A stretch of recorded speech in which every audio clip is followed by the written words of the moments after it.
Hello from beautiful Joshua Tree, California. We are here for 2 days. We got in super late last night, like 11 p.m. So everything was pitch black, just some beautiful stars. And now we woke up this morning, we're starting to see the mountains, hear the birds chirp, and I'm so excited to be here. This has been a national park that's been on my list for quite some time. So we're gonna go in and have some breakfast first, and then we're gonna go into the national park and go check that out. And we're staying at this amazing Airbnb, so I'll show you a little bit of that a little bit later. But yeah, come on, let's go.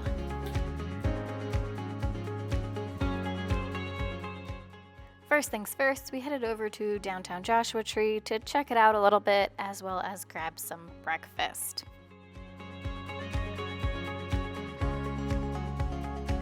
Okay, so first off, we're gonna go and check out Crossroads Cafe for breakfast. Let's go check it out.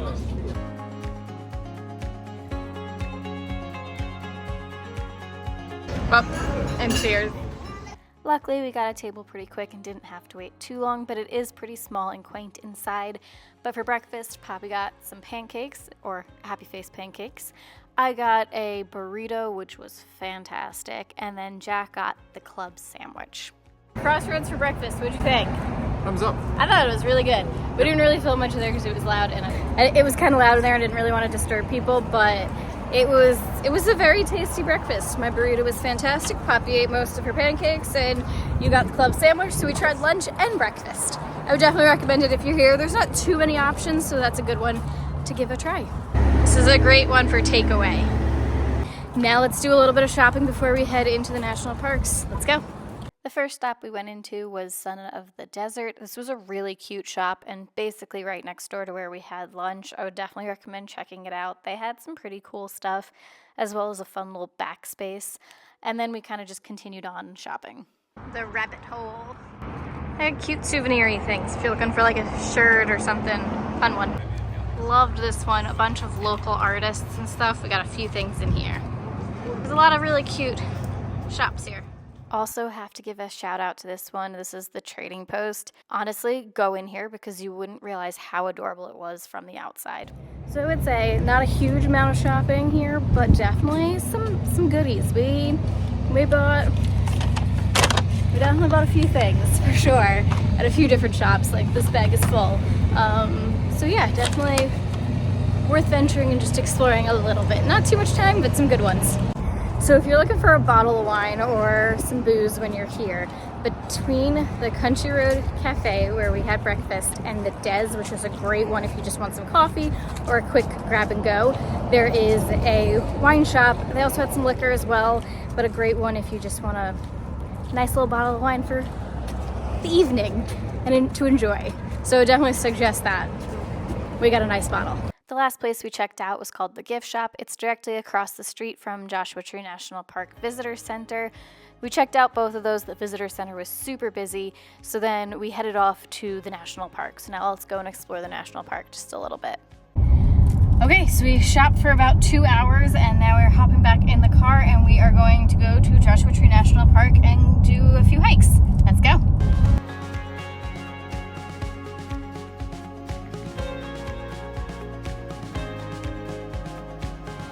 I don't know if you could see this, but it's just like a field of a bunch of Joshua trees, and it just kind of looked funny when you're coming down this hill.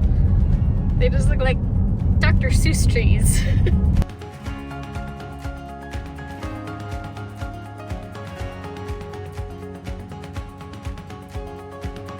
Okay, these mountains are kind of weird. They just look like a bunch of piled rocks. Like it looks like somebody just went boom, boom, boom, bunch of rocks and go bloop, and then made like a massive pile that makes a mountain.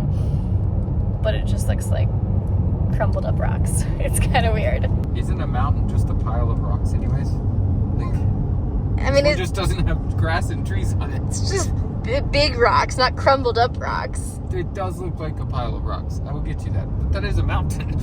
So we just passed Skull Rock. This little lady back here fell asleep. So we're gonna head all the way to the end of the park and check out like an oasis kind of thing. And then we'll probably come back tomorrow and do some of these hikes here. Let's go. So this was a trail that I really wanted to do, but unfortunately it was closed while we were there. It's called the Chala Cactus Garden. It's a really easy 0.2 mile little loop, but it has these cool cactus that almost look fuzzy, and it's apparently really great in like the early mornings or when the sun is setting because they almost glow. Okay, so it's a little windy, I hope you can hear me, but we came down to the Cottonwoods area and now there is this oasis and we just pulled up and it is insane. It like came out of nowhere. I have to show it to you. It is so different and so unique. Let's go check it out. This desert is hot and dry, and when you step out of your nice, comfortable, cool car, it's hard to believe that people actually lived here. This area was known as the home to the Cahuilla Indians. At the peak, there was about 10,000 of them living here. The Cahuillas were masters of the desert, and they knew what plants you could eat in the desert. Some of the elders compared it to walking down an aisle in a supermarket. Look at that! This is crazy. Look at these palm trees. So the palm trees, number one, came out of nowhere. We have seen no palms at all. And then they're huge. And then also, like, typically when you see palm trees, people maintain them and kind of cut the palms off as they die off. Here, they're just hanging, so they look so much different than they like typically would. It's kind of cool.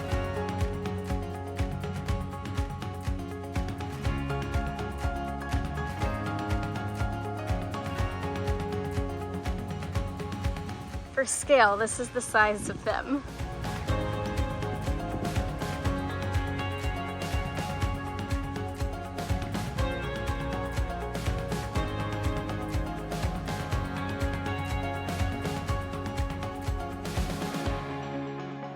How tall they are. I know that. Like 30 feet tall.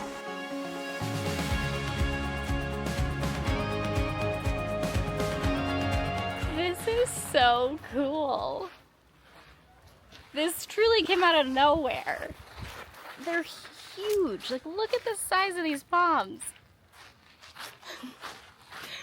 I don't know why I'm so excited, but this is just so cool. The fact that this is in a desert, I think, is what really makes it very, very cool and different. Sometimes my wife makes comments and it just makes me laugh. It's called an oasis because it's in a desert. I mean, yeah, fine, but it still was cool.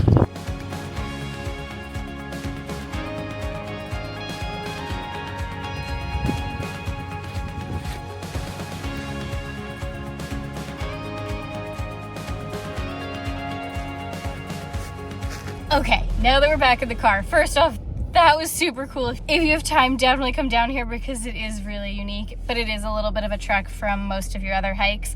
But I will say, I understand that there are oases in deserts. First off, where'd the palm trees come from? And second of all, I don't think I've ever actually seen an oasis in the desert. So it was kind of really, really cool to see. Got anything to add there, sir?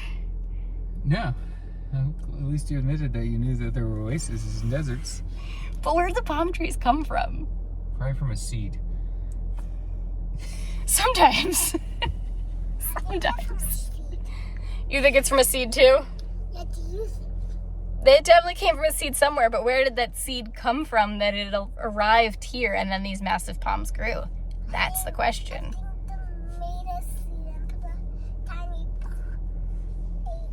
You think a person put the seed there? Yeah. Oh, okay. Could be. Could be. Who knows?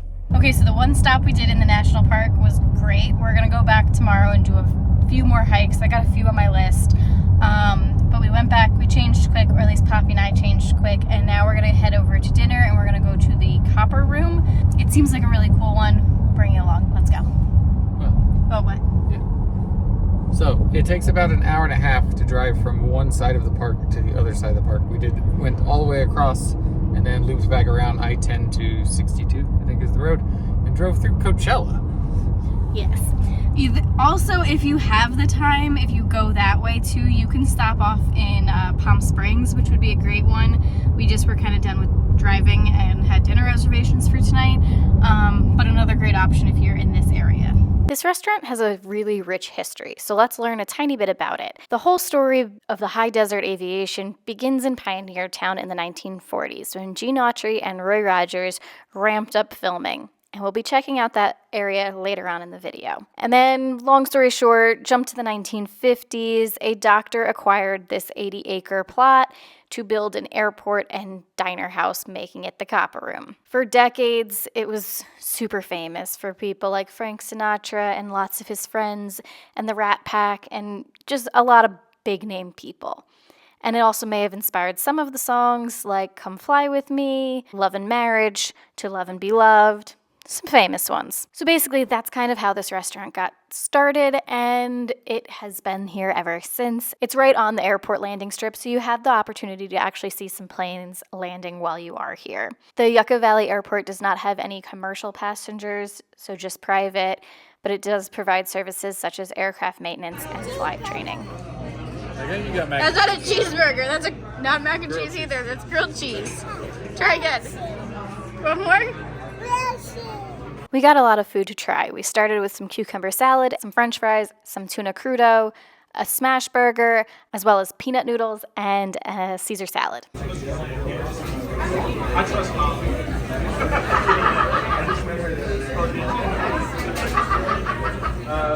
bun, it's the bun. The bun has a smell to it.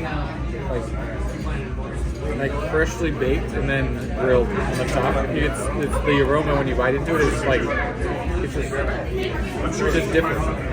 It's good. It's different. We were a big fan of the Copper Room. I would definitely suggest it. Besides for all of its amazing history, it was also delicious.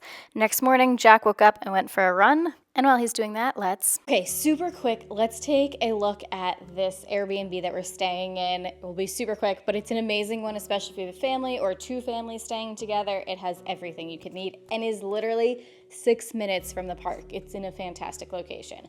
Okay, so right here behind me is your living room. So you've got a nice fireplace, coffee table, couches, and some chairs. And then you've got a nice little dining table, as well as the kitchen back here. And the kitchen, I swear, this kitchen has more than my kitchen at home has when it comes to appliances and everything. It's got everything you need if you're gonna cook and stay here, and just a really, really, really fantastic one.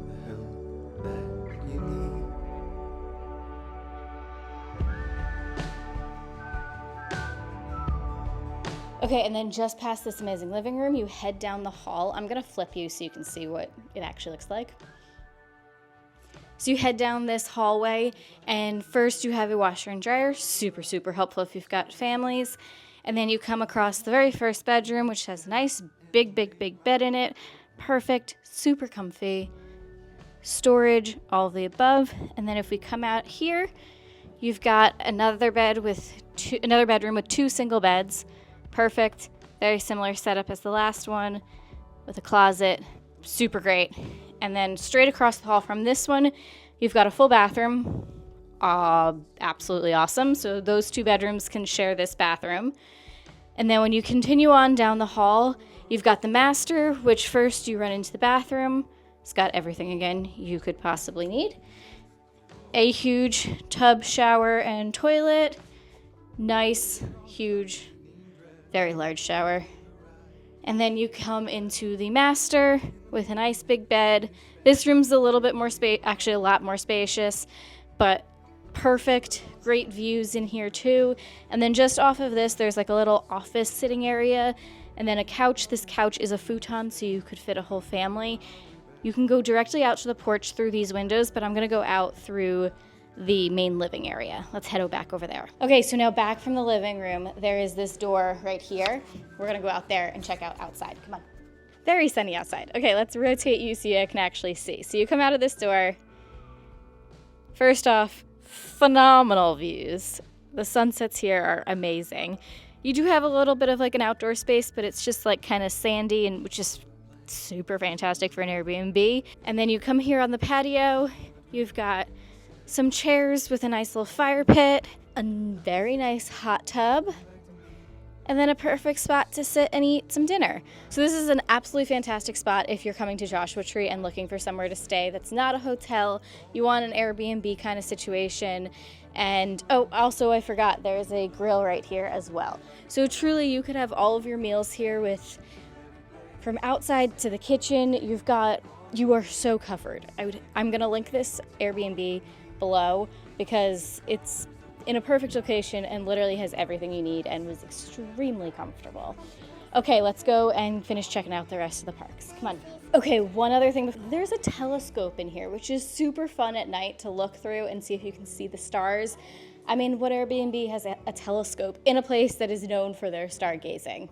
Okay, good morning. We are gonna head over to Luna Sourdough Bakery just to grab some baked goods this morning. And then we're gonna head straight into Joshua Tree and go do some hikes.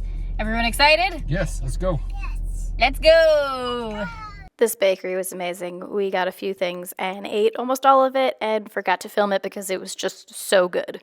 Okay, so we have made it to the national park. I stopped and grabbed a quick coffee. Would highly recommend it. Well, actually I got a dirty chai and it is delicious. But it was so cute inside there. And then, so now we're in the national park. We're heading over. We're gonna do Skull Rock first. I think we all don't want to do that whole hike. And I know you can see Skull Rock basically from the road. So I think the plan of action is I'm gonna hop out, check it out, see some shots. I like skulls. The other two here could care less about skulls.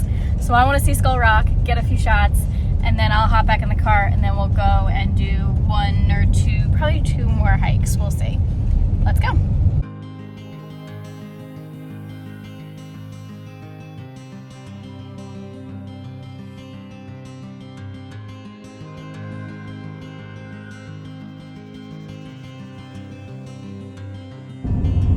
I just feel like there should be like a dinosaur out there. Or a lion. I could see a lion.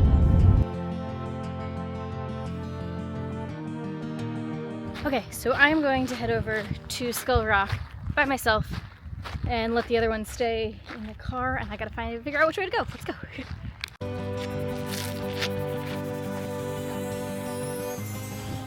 It's right here. Let's go check it out. Here's the Skull Rock. It's a busy one, but pretty cool. So if you want to do the whole hike, it's a 1.7 mile loop and it's considered an easy hike. It takes about 1 to 2 hours. There are fun boulders that you can scramble over on this hike. And the massive boulder of Skull Rock was formed thousands of years ago by rainwater dissolving and eroding the granite to form the eerie eye sockets. I will say, it is pretty cool. And it definitely does look like a skull. So if you want to do this hike, it is about 1.7 miles, I believe. I'll note it below if I'm incorrect. It's like a full loop, but the skull is really close to the parking lot. So literally 2-second walk from the parking lot. You can kind of get up close to it, get a cute shot.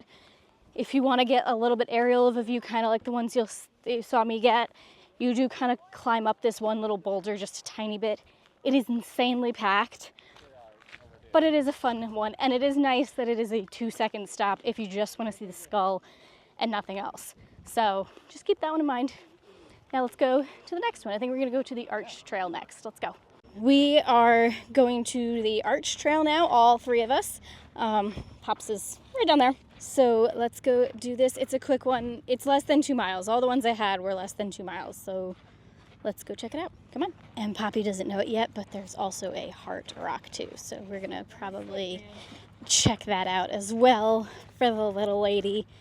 Sounds like something she would absolutely love, and they're both on this trail. So let's go.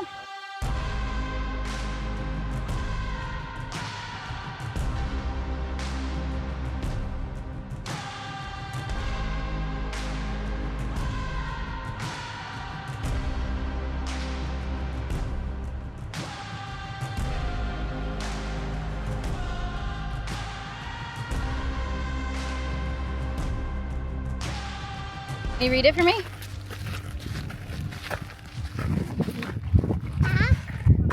Rock's the last word. Yeah, what are the first part?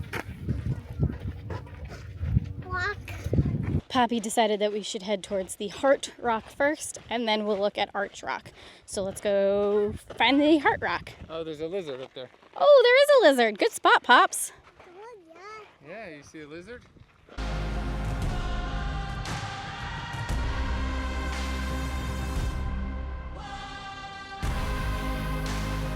It looks like a heart. Heart Rock was fun, definitely worth hiking out to. It wasn't too far, so now let's head back down and make our way over to towards the Arch Rock.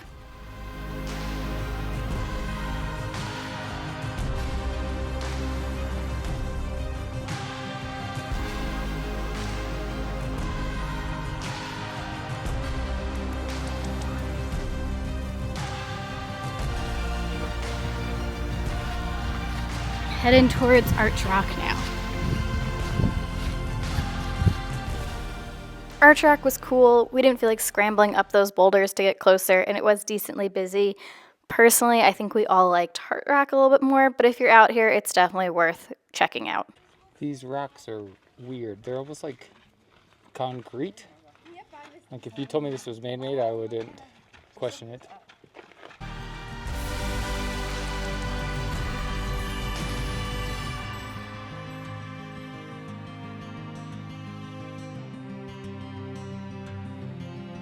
Okay, next one. So I'm looking at my notes. We're doing Barker Dam. This is 1.1 miles. It's an easy one. It's a full loop.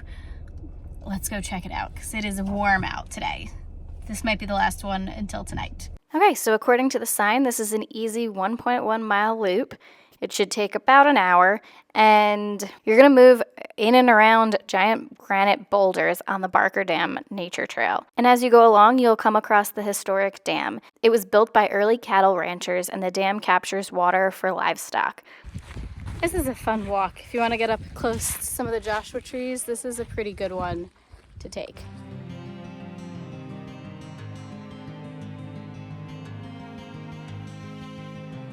So if you come up on that sign and keep going straight, there are petroglyphs on the rocks up here, and it's like a 2-second walk. So let's go check those out, and then we'll continue up on this trail. Yeah, that's what we're seeing is the drawings.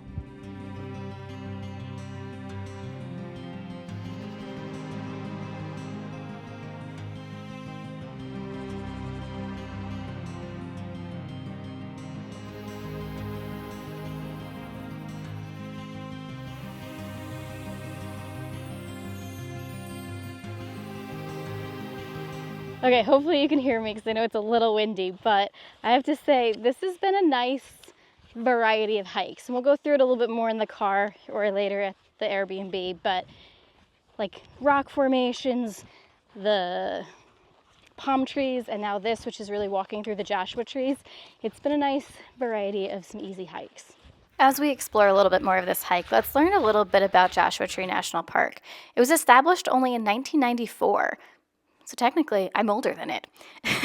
It's a unique Southern California treasure that covers 790,000 acres, and it intersects the Mojave as well as the Colorado Desert.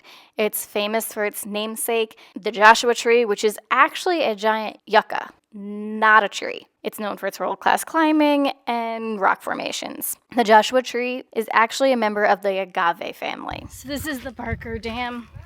Pretty easy loop, but a little bit of rocks to climb up like you just saw. Otherwise relatively easy. Let's keep going.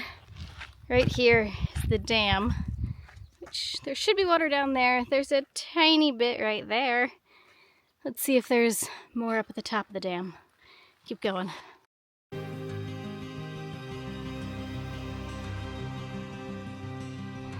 There is a little bit of water. And the tree's origin, the legend says that Mormon settlers named the tree in the mid-19th century because their limbs looked like biblical Joshua reaching for the promised land. The Joshua tree is really slow growing. It grows about 1/2 inch to 3 inches per year, but some can live to be over 1,000 years old.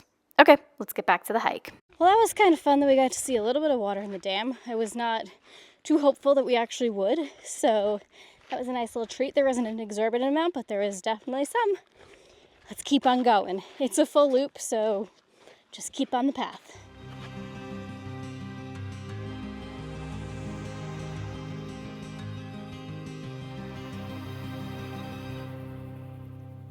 Okay, so right at this trailhead, there's actually 2 different hikes. We were gonna do both, but Pops got a little bit of a cough, and we decided just to do one of them. So there are 2. We did the Barker Dam. There's also the Wall Street Mill Trail. The Barker Dam one is right there. And then right here is the Wall Street Mill Trail. That one's about 1.8, also an easy one. So we just did that one trail, but that's another good option if you're looking for a second one and it's not too hot. It's just a little too hot today. And Poppy's got a tiny bit of a cough, so we don't want to push it too much, but that one's just a little bit longer, and you kind of pass by some like ruins and stuff, like old mills and old cars and stuff like that. So another good option right next to each other. We're heading back though. It's too hot and Pops needs a break. Let's go. Okay, we are back in the car. We are going to head over to Pioneertown now, which looks super fun, and I'm excited to go check out. We will take you along and see what they have and maybe get some food. Yes. And definitely shop. Can you explain what Pioneertown is? No, I'll explain Pioneertown when we get there.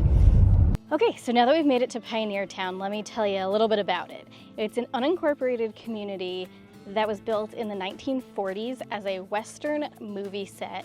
And it was also like a work-live-in community for the actors and the like set designers and all the people that are involved in the movie part of it. So it was basically built for film, which is kind of super, super cool. We'll explore it a little bit. And then there's also a restaurant. We're gonna see how long the wait is for the restaurant because I've heard that the line for that can be super long. Let's go and explore. Pappy and Harriet's was established in 1982. It is a first-come, first-serve restaurant as well as a music venue. You do need tickets to see any of the concerts that are performed here, but it's a really fun one to stop at if you are in Pioneertown.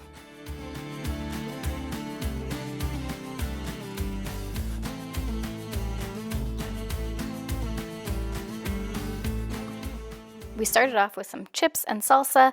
I got a very delicious cocktail and Jack got a beer. This is a fun little craft from Amazon. It's keeping her very entertained. You have to like follow the numbers and then it shows you on here where the numbers go and then you make a whole image. They have a lot of different ones from boys to very girly ones. I'll link it, the Amazon link below. We did half a chicken with mac and cheese and coleslaw and then a double smash burger with french fries, which looks yummy, yummy, yummy, yummy. Okay, go for it.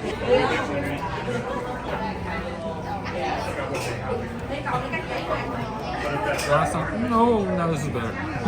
What? I was gonna say last night's was better. This is better. Yeah. There's even outside seating as well. Let's go, bug. Okay. Definitely go there. If you come late at night, they have live music, which is super fun, but that was delicious. Like, the chicken was fantastic. The smash burger was so good. I would highly recommend it. Yeah, just like a good, like, Americana, delicious. Let's go explore the old town now. Come on.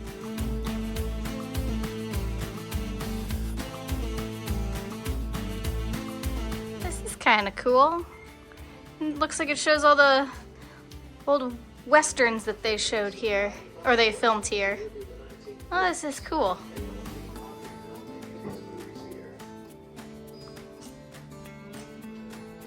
They used it for film purposes, like to film movies.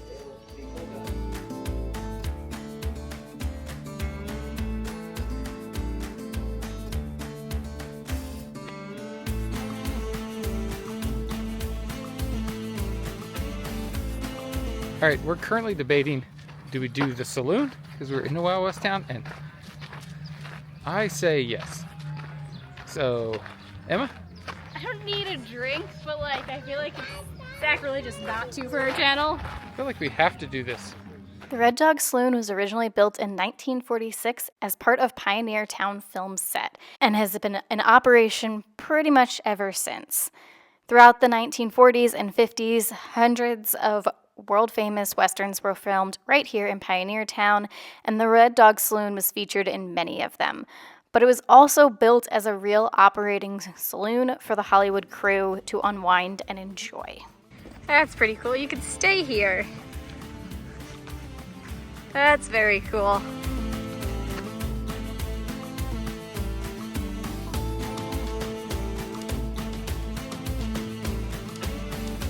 I was like, I don't know, didn't know what to expect in Pioneertown, but based on the videos, it's different than the videos.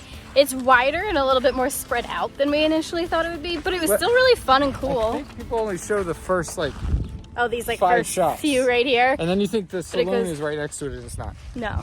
But there is this little like motel right here, so you could stay there, or there was the one that we also saw in there, which is kind of fun.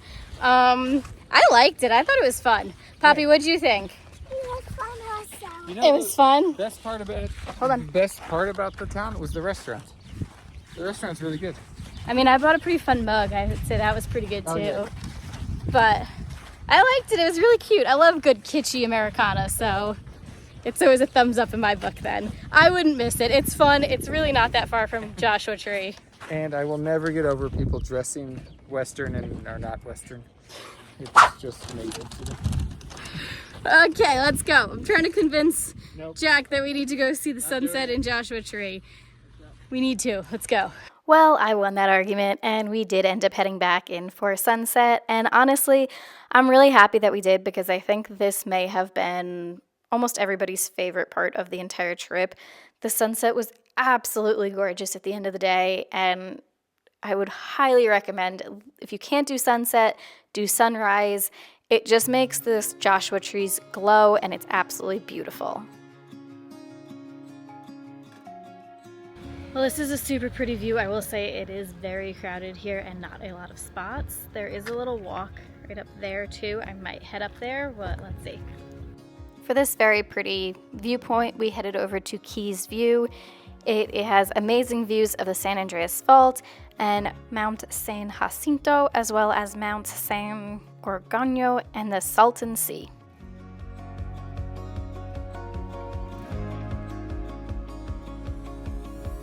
Okay, so I climbed up, I did the loop. It's very, very pretty, but it is definitely one of those Instagram versus reality situations where the view is pretty, but there's about 200 people just sitting there waiting for the sun to officially go down. And parking is a nightmare. I will show you from up here. Definitely pretty worth it if you happen to be in the area.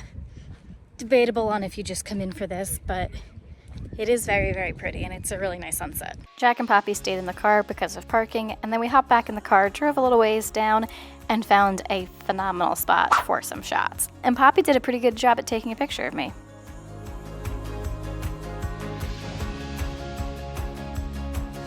So we stopped 2 seconds away from it because the sun is starting to go down, and it's equally as pretty, if not prettier, looking the opposite direction, just to get some fun sunset shots. But it's definitely pretty at sunset to come into the park, so I would, there's a lot of ants.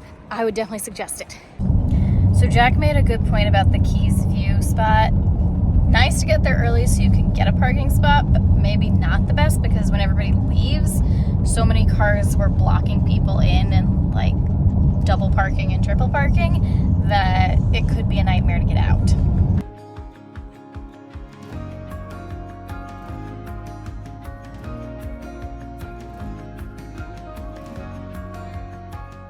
And honestly, the drive out was also really, really pretty. So obviously, do what's best for you. You can sit there and watch that sunset fully set, or you can drive through the park as it is setting.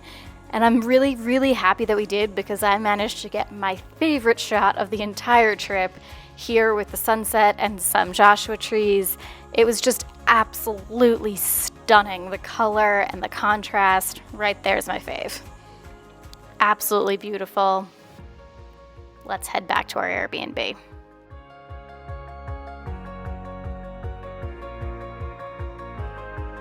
Okay, well, Joshua Tree was so many thumbs up. We had a fantastic time, right? Yes. Sorry, Jack's trying to drive. Pops, did you have fun? Yeah? We had a good time. Thanks so much for watching. Till next time, get out and live a little. Bye, guys.